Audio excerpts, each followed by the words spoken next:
Jadi satu pertanyaan, emang bisa ngirit untuk liburan ke London? Emang bisa? Kan mahal, semuanya serba mahal.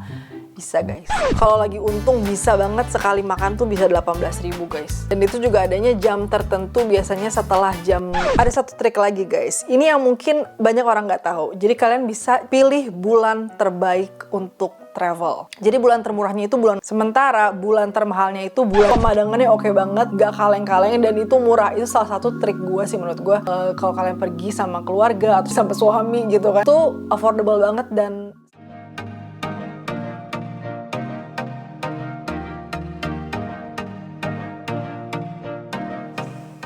hai guys, makasih banyak udah klik video ini. Untuk yang baru gabung, kenalin, nama gue Seya. Gue adalah orang Indonesia yang sekarang tinggal di Inggris. So hari ini gue akan kasih rahasia atau tips buat kalian yang selama ini bertanya-tanya, kayaknya mustahil deh gue bisa pergi ke Inggris, kan mahal banget, Inggris tuh mahal, Inggris tuh gini, Inggris tuh gitu. Tenang guys, tenang. Gue akan kasih tahu rahasianya dari warga lokal ya, gimana caranya, tips-tips yang mungkin nih orang-orang nggak tahu ya, trik-trik ini. Tapi sebelumnya jangan lupa diklik tombol subscribe dulu dan nyalain lonceng notifikasinya untuk support terus channel ini guys. Oke, please banget di support sampai nyampe 10.000 subscriber ya guys, karena banyak banget yang nonton tapi again tidak subscribe, jadi gue sedih banget. Jadi nggak apa-apa, tapi gue masih bersyukur sih, masih banyak teman-teman yang udah subscribe dan support gitu. Jadi it means a lot ketika kalian udah subscribe channel gue, jadi membuat gue makin semangat dan juga termotivasi untuk bikin konten-konten selanjutnya tentang kehidupan di Inggris. Jadi satu pertanyaan, emang bisa ngirit untuk liburan ke London? Emang bisa? Kan mahal, semuanya serba mahal. Bisa guys. Dan sebelumnya gue mau disclaimer dulu nih guys, as usual, karena biasanya kalau gue buat video banyak banget kayak pakar-pakar ya di komentar di bawah kayak, lu nggak tahu, gue yang paling tahu, misalnya kayak gitu ya guys ya. Tapi please listen to my disclaimer. Jadi ini adalah hanya sharing dan rekomendasi gue sebagai orang Indonesia yang tinggal di Inggris guys, dan gue nggak akan totalin berapa totalnya, misalnya 10 juta untuk kalian, enggak, karena kemampuan orang terhadap kata murah itu bisa berbeda-beda guys. Oke? Dan walaupun budget kalian nih yang udah gue ajarin ke kalian nanti itu bisa semini mungkin, tapi jangan lupa kalau tabungan juga harus tetap ada banyak, karena kan kalian pasti butuh tabungan tuh untuk proof of income. Dan baik lagi, tujuan dari video ini adalah edukasi, sharing pengalaman, siapa tahu bermanfaat buat teman-teman yang bener-bener cita-citanya pengen pergi ke London tapi kayaknya nggak mungkin. Yang pertama adalah tiket pesawat harus murah, karena biaya paling besar itu adalah tiket pesawat guys, udah otomatis. Nah emang berapa sih harganya dari Inggris ke Indonesia, Indonesia ke Inggris ya, return? Waktu gue pulang ke Indonesia guys, bolak-balik itu gue cuma menghabiskan sekitar 8,9 I guess. Gue pakai salah satu maskapai yang jujur gue nggak akan pakai lagi kayaknya in the future, tapi itu murah banget gitu. Jadi kisaran harga 8 juta sampai 20 juta ke atas lah untuk penerbangan Jakarta ke London, London ke Jakarta. Jadi masih murah banget dong, affordable kali 8 juta bolak-balik, ya nggak? Karena gue waktu itu pergi ke Jepang naik Singapore Airlines aja nggak jauh beda guys, harganya segitu gitu. Jadi cari yang tiket paling murah. Tapi gimana caranya cari tiket paling murah? Kalian bisa cari di website-website yang ngejual tiket murah kayak Cheap Flights, Traveloka juga menurut gue lumayan murah, tapi mungkin nggak semurah itu, tapi lumayan murah ya Traveloka. Terus ada Kiwi, ada juga Skyscanner. Dan kalau kalian mau rajin nih, kalian bisa bandingkan harga dari beberapa website itu. Misalnya kalian udah tahu, oh gue mau pergi tanggal segini, jam segini, kalian lihat di beberapa situs itu mana yang paling murah. Tapi hati-hati juga, karena ada beberapa website yang kayak ada hidden cost, nggak kelihatan dan segala macam. Sebenarnya ada juga yang lebih murah lagi, yaitu pergi ke travel fair. Dulu tuh gue sering banget pergi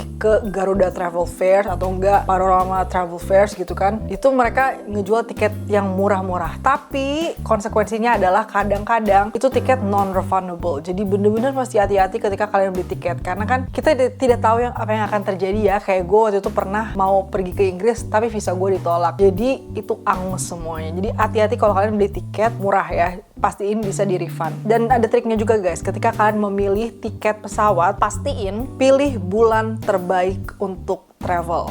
Karena ada bulan-bulan yang membuat tiket ini menjadi sangat mahal guys, oke? Jadi bulan termurahnya itu bulan November, bulan September, dan bulan Oktober. Sementara bulan termahalnya itu bulan Juni dan bulan Juli. Karena itu peak season, anak-anak sekolah tuh banyak yang liburan gitu. Jadi harga tiket langsung melambung tinggi yang membuat kalian tidak mampu untuk membelinya lagi. Dan kalau gue misalnya buka cheap flights nih, itu kelihatan yang warna hijau itu berarti yang paling murah. Terus merah, tanggal-tanggal yang merah itu yang paling mahal. Kita cari yang paling murahnya hijau. Karena walaupun misalnya kalian oke, gue buka bulan Juni nih, ada juga kok yang hijau. Tapi hijaunya di bulan Juni sama hijaunya di bulan September tuh harganya beda banget, say. Jadi bulan tuh sangat berpengaruh ya. Tanggal juga sangat berpengaruh untuk kalian beli tiket murah ke London. Dan kapan kah pesannya? Lebih baik pesannya adalah 19 minggu sebelum keberangkatan. Karena bisa menghemat biaya penerbangan sekitar 15%. Lumayan banget guys. Itu trik number one. Yang kedua adalah cari akomodasi atau tempat tinggal yang murah. Akomodasi itu sangat penting banget dipertimbangkan karena ini bisa berhubungan dengan transportasi dan juga makan guys. Kalian bisa pilih hotel, tapi setahu gua hotel di London itu sangat-sangat mahal dan pengalaman gue pernah bayar hotel semalam tuh sekitar 100 pound, 2 jutaan gitu. Dan itu hotelnya enggak banget gitu guys. Dan itu sebenarnya agak di tengah kota sih memang, tapi itu enggak banget. Bayangin kalau kalian di Indonesia 2 juta tuh kalian bisa dapetin minimal a Pullman kali ya 2 juta. Bisa gak sih? Kayaknya bisa deh, atau enggak Ascot gitu. Masih bisa lah gitu 2 juta dengan 5-star hotel. Kalau di sini tuh 100 pound tuh agak tight. Jadi makanya instead of pilih hotel, gue rekomendasiin untuk kalian pesan Airbnb gitu. Kalau kalian nggak tahu Airbnb tuh kayak semacam situs untuk menyewakan kayak ada apartemen atau shared room gitu. Ada orang misalnya kayak gue nih, ada apartemen, terus apartemennya kayak satu kamar kosong bisa disewain ya, kayak gitu. Kalau menurut gue pribadi, kalian carilah apartemen yang ada microwave-nya. Ataupun kalau nggak ada microwave-nya, minimal ada dapurnya gitu. Jadi apa ya, budget makan masih bisa ditekan gitu guys, untuk bawa bekal atau ngangetin makan kalau lagi lapar gitu. Dan pastiin juga ketika kalian pilih Airbnb gitu ya, kamar entah itu shared room atau entire apartment, kalian pilih yang dekat dengan tube atau juga bus ya, atau juga DLR. Karena itu sangat-sangat meminimalisir budget kalian. Walaupun misalnya nih guys, gak mesti di tengah kota London banget, tapi agak jauh dikit, misalnya agak Croydon gitu dikit ya. Tapi yang penting dia ada di zone 1 sama 6. Itu kayak untuk lebih amannya aja lah. Zone 1 sama 6 tuh biasanya dia kayak included di Octopus Card if I'm not mistaken. Jadi lebih murah lah kalau kalian misalnya cari-cari penginapan yang deket dengan underground gitu atau tube. Dan ketika memilih itu jangan lupa dibaca reviewnya ya guys, karena jangan sampai oh ini gila, ini murah banget, yaudah gue akan pergi ke sana, taunya itu zonk, banyak review jelek atau kotor atau tempatnya nggak oke gitu. Jadi rajin-rajin baca review. Dan juga biasanya ada yang kayak hidden cost gini nih guys. Nah misalnya Airbnb yang ini tuh harganya lebih murah kan dari yang ini, tapi sebenarnya ini tuh lebih mahal karena yang ini tuh ada cleaning fee-nya guys, dan yang ini nggak ada. Jadi kalian harus rajin-rajin membandingkan gitu ya antara dua. Lihat juga cleaning fee-nya, karena Airbnb itu biasanya suka ada cleaning fee yang harganya kayak gak make sense sometimes. Dan kalau misalnya masih aduh kayaknya terlalu mahal deh Airbnb gitu ya, ada satu trik lagi guys. Ini yang mungkin banyak orang nggak tahu. Jadi kalian bisa cari Facebook group ya, diaspora orang Indonesia. Biasanya ada orang Indonesia yang menyewakan kamar atau rumahnya untuk orang-orang Indonesia lainnya. Dan orang Indonesia yang nyewain kan kita lebih ngerasa nyaman, udah gitu harganya juga bisa lah di bargain dikit gitu kan. Karena banyak banget orang Indonesia yang nyediain kamar atau rumahnya untuk disewain guys. Nah kalau misalnya untuk couchsurfing gitu kayak yang gratisan, menurut gue itu nggak recommended. Karena kenapa? Karena kalian kan apply as a tourist visa, biasanya pasti suka ditanyain nginep di mana nih, ada orang yang bisa dihubungin nggak. Kalau misalnya kalian nyari yang kayak couchsurfing yang kayak Wisma yang bener-bener gratisan gitu, itu I don't know, orang yang memberikan tempat buat kalian itu harus kayak nulis surat dan segala macam, jadi ribet. Jadi mending keluar uang sedikit, tapi yaitu tipsnya adalah cari yang paling murah di Airbnb atau enggak cari di Facebook group gitu guys. Ada satu lagi sih sebenarnya, yaitu narrowboat. Ini sebenarnya nggak murah-murah banget, tapi experience yang menurut gue harus kalian coba. Kalau misalnya kalian pengen ke Inggris, kalian bisa tinggal kayak di boat kecil yang isinya tuh udah ada kamar, dan itu biasanya mereka kayak ngebolehin di dalam itu tuh walaupun kecil bisa 4 orang, jadi kita bisa kayak share gitulah, sharing sama teman-teman. Dan itu adalah experience yang baru juga kan untuk tinggal di narrowboat gitu guys. Tapi balik lagi sama kemampuan masing-masing gitu, berapa budget yang kayaknya bisa deh kita keluarkan, dan sama tingkat toleransinya. Karena ada beberapa orang yang jijian. Kalau gue nih personally, gue nggak masalah kamarnya kecil, yang penting dia tuh baru gitu ya, nggak kayak gedung lama yang serem, itu gue masih bisa toleransi gitu. Tapi ada orang-orang yang ya udah nggak apa-apa, yang penting gede gitu, terus banyak kotor juga nggak masalah misalnya. Tapi itu kan balik lagi ke preferensi orang. Tapi menurut gue itulah cara cari akomodasi yang affordable. Next adalah pilih makanan yang terjangkau. Oke, kalau kalian misalnya, gue gak mau backpackeran, gue mau nongkrong-nongkrong cantik, minum di The Shot misalnya, atau enggak nongkrong-nongkrong di kafe-kafe cantik, boleh banget, masih bisa. Kalau misalnya budgetnya masih cukup, bisa. Tapi mungkin kalau misalnya mau ngirit gitu ya, gak tiap hari ke restoran. Karena restoran di London itu sangat mahal banget guys. Jadi makanannya tuh kisaran sekitar 10-15 pound. Ada sih yang di bawah itu, tapi kayaknya nggak mungkin kalau di tengah kota gitu, pasti akan agak di London kesana gitu ya. Jadi lumayan menghabiskan budget gitu. Jadi kalau misalnya mau nongkrong-nongkrong ya boleh lah, istilahnya misalnya kalian budgetin minimal 5 pounds buat ke satu cafe misalnya untuk minum kopi yang lucu. Misalnya di deket daerah Covent Garden itu banyak banget cafe lucu, kalian bisa ke situ terus minum-minum gitu kan. Misalnya kalian seminggu kesana, at least 3 kali lah nongkrong di restoran atau nyobain restoran Inggris yang otentik, misalnya pengen cobain atau kulineran gitu ya, paling 3 kali gitulah ke sana. Nggak mesti tiap makan harus ke restoran, karena itu bisa mengkerucutkan budget kalian gitu guys. Dan kalau mau nyari tempat-tempat restoran yang murah, kalian bisa cek Groupon, itu banyak dealsnya juga di sana. Tapi saya kalau kalian bilang, tapi gue tuh maunya makan di restoran yang Inggris banget, pub Inggris, gimana ya, tapi yang murah banget lah. Ada namanya Wetherspoon guys. Jadi Wetherspoon ini kayak chain restaurant yang ada di seluruh pelosok Inggris, dan menurut gue pribadi harganya cukup affordable. Yang menurut gue murah dari Wetherspoon adalah coffee-nya itu refillable. Kalau nggak salah sekitar £1.80. Murah banget dan kalian bisa refill terus-menerus minuman itu guys. Oke, dan makanannya juga nggak terlalu mahal, dan itu bener-bener istilahnya kalau kalian mau cari makanan yang English banget ya, British pub banget ya, kalian coba ke Wetherspoon gitu. Istilahnya cuma buat experience aja gitu guys. Dan jangan lupa bawa makanan dari Indonesia.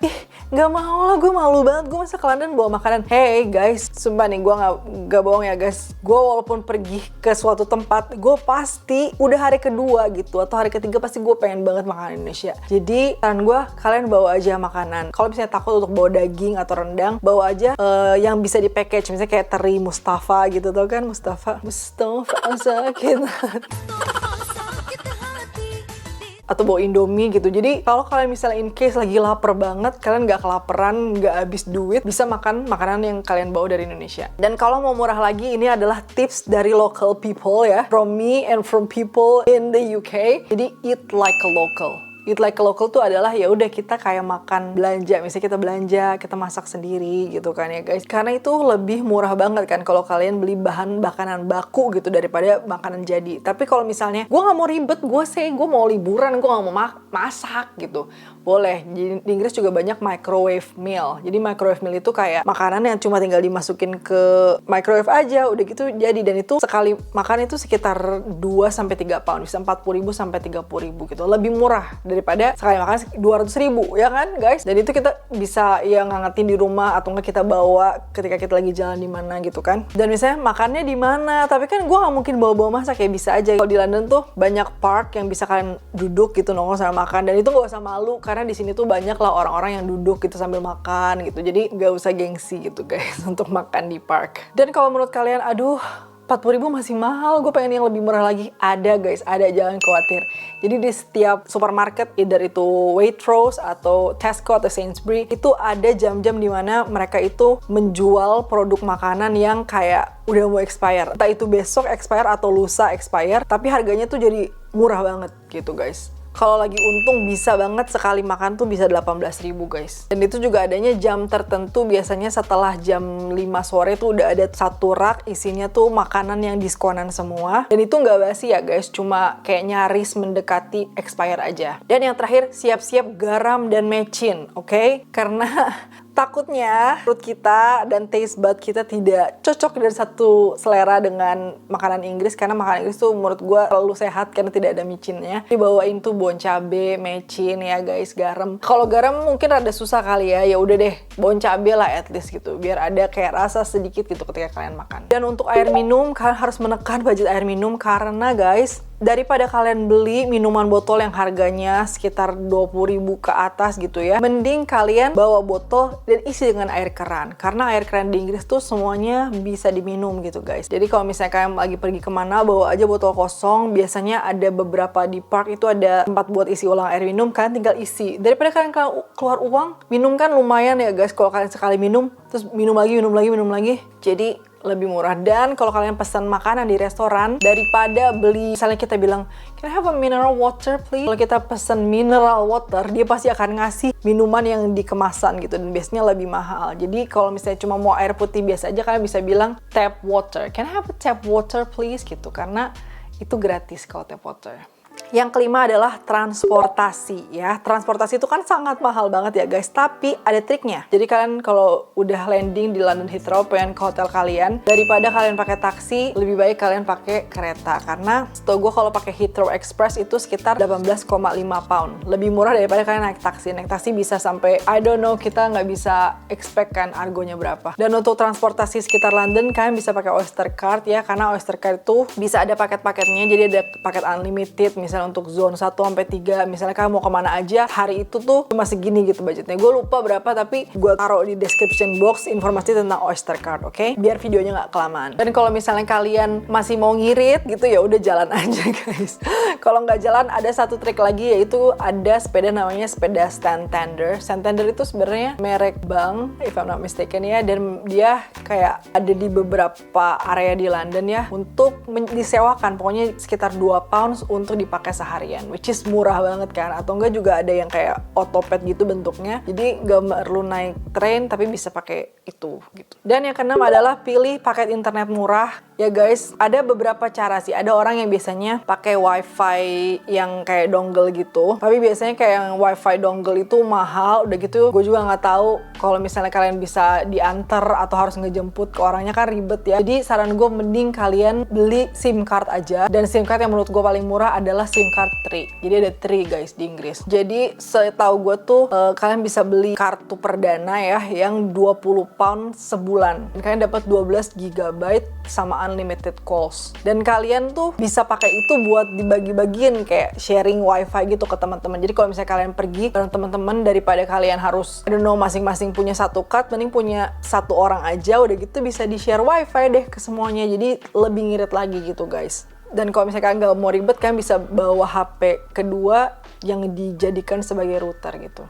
Dan menurut gua wifi ini penting banget, karena kalau ada apa-apa, kalau kalian nyasar ya guys, kalau kalian butuh sesuatu itu kan harus penting banget ada datanya gitu. Kalau sama sekali nggak bisa dipakai, sayang banget. Sebenarnya ada sih kalau di Inggris kalian bisa pakai kayak internetan, nyari internetan gratis, tapi itu kayak bener-bener ngeri banget nggak sih kalau harus nyasar dan segala macem ya. Jadi 3 menurut gua paling murah. Yang 7 adalah pergi ke tempat rekreasi yang gratis. Oke? Yang gua suka dari London adalah setiap pelosoknya itu banyak museum-museum gratis, banyak tempat atraksi yang gratis. Jadi selagi kalian bisa pergi, apalagi kalau misalnya kalian seminggu ya, menurut gue seminggu aja tuh untuk pergi ke tempat-tempat yang gratis aja, itu tuh gak cukup guys waktunya. Saran gue kalau kalian belum pernah ke London, ketika kalian ke London, pergilah ke tempat-tempat yang ikonik dulu, kayak misalnya Big Ben, terus London Eye, udah gitu Tower Bridge. Dan gue nggak mungkin sebutin semua tempat-tempat gratis di Inggris ya guys. Jadi kalau kalian pengen tahu gimana aja sih kak tempat-tempat yang gratis, kalian nontonin tuh vlog gue satu-satu. Karena gue tuh sering banget pergi ke tempat di London yang gratis dan view-nya oke-oke. Dan as I said, yang gue suka dari Inggris adalah banyak museum gratis. Gue nggak tahu sih kalau negara Eropa yang lain ya, tapi setahu gue tuh banyak yang berbayar masuk museum. Tapi di London tuh banyak banget museum-museum gratis dan kalian harus pergi ke sana guys. Kayak British Museum, Natural History Museum, atau Royal Royal Museum Greenwich, Science Museum, ada National Gallery Museum, itu bagus-bagus banget guys, dan kalian harus pergi ke sana kalau kalian ke London. Itu aja mungkin seharian aja tuh nggak cukup guys, karena capek banget pasti. Gue yakin kalian nanti pasti bakal capek banget gitu. Atau kalau misalnya mau experience yang lebih challenging dan menantang, gue pengen naik boat misalnya. Boat itu kan ada mahal ya guys kalau di London, jadi kalian bisa, nih tips dari gue nih, kalian bisa pakai Uber boat. Uber boat tuh kayak tahu kan Uber, nah Uber dan tapi boat, apa gak sih Uber boat? Pokoknya itu harganya itu 3 pound, waktu itu gue sempet naik, dan itu pemandangannya oke banget, gak kaleng-kaleng, dan itu murah. Itu salah satu trik gue sih menurut gue, kalau kalian pergi sama keluarga atau sama suami gitu kan, itu affordable banget dan seru banget. Menurut gue itu kalian harus cobain kalau kalian ke London, coba naik Uber boat, itu murah abis, murah banget. Dan another attraction yang menurut gue harus kalian coba adalah See London by Night, naik tour bus jalan-jalan keliling London, dan itu sekitar 20 pounds, tapi menurut gue itu sangat worth it guys. Udah gitu kalian juga bisa cobain naik Emirates Cable Car dan bayar pakai Oyster Card ketika naik ini. Dan harganya tuh sekitar 5 pound dan buat anak-anak 2,5 pound atau sekitar 45.000. Dan yang terakhir adalah hati-hati saat membeli oleh-oleh guys. Dan jangan beli oleh-oleh di tourist attraction karena harganya melambung tinggi dan mahal banget. Dan sebenarnya itu sama aja, cuma ketika lokasinya udah deket di tengah kota itu jadi makin mahal guys. Dan kalau kalian mau beli oleh-oleh gitu yang agak deket London itu di daerah Camden atau enggak, kalau nggak salah Wembley if I'm not mistaken, tapi nanti cari tahu lagi ya. Kalau kalian mau lebih murah lagi, kalian bisa beli di eBay atau Amazon. Tapi kan beda sih. Enggak guys, seriously, itu sama aja. Menurut gue kalau untuk mau nyari kayak gantungan kunci atau segala macam gitu ya, kayak pajangan-pajangan, beli aja di eBay atau Amazon karena lebih murah gitu. Misalnya dikirim ke, I don't know if you have someone that you know from Indonesia ya, yang tinggal di Inggris, kalian bisa nitipin ke situ misalnya, gue baru beli ini nih, gue nitip ke sini ntar gue ambil gitu. Tapi inget ya, diambil ya guys, jangan nyuruh orang yang kita titipin malah suruh nganterin ke kita, wah itu repot banget. Pokoknya kalau mau beli makanan jangan beli di duty free atau di airport gitu karena mahal banget. Misalnya beli makanan kayak coklat, permen gitu kan, kayak cookies gitu, mendingan kalian beli di supermarket gitu guys. Dan supermarket paling murah tuh ya Aldi, itu paling murah menurut gue, terus Orson, and then Lidl, baru di atasnya ada Tesco, ada Sainsbury, terus Waitrose yang paling mahal. Kalau menurut gue yang paling murah Poundland sih, karena Poundland itu ada store di Inggris namanya Poundland. Semua makanan, minuman, apa aja di situ harganya mostly tuh 1 pound gitu. Kayak Valus kali ya kalau di Indonesia dulu. Jadi kalau beli oleh-oleh ke situ aja guys, lebih murah. Atau kalau misalnya mau beliin baju, kalian bisa beliin baju buat teman-teman misalnya di Primark, karena itu lebih murah juga.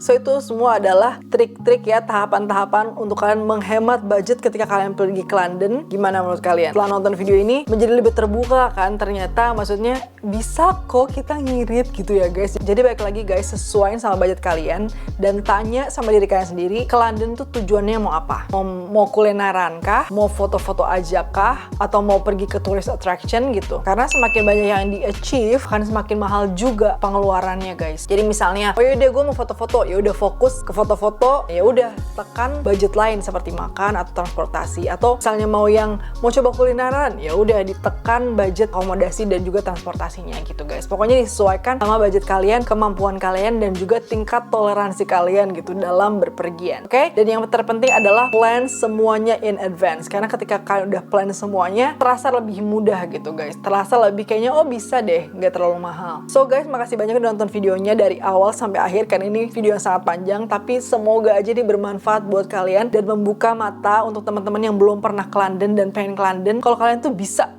banget pergi ke London karena ternyata semurah itu guys. Mursida Bambang, oke? Dan jangan lupa di like, di komen, dan juga di share videonya, siapa tahu bermanfaat buat teman-teman semua. So thank you so much for watching guys, see you in the next video, bye bye.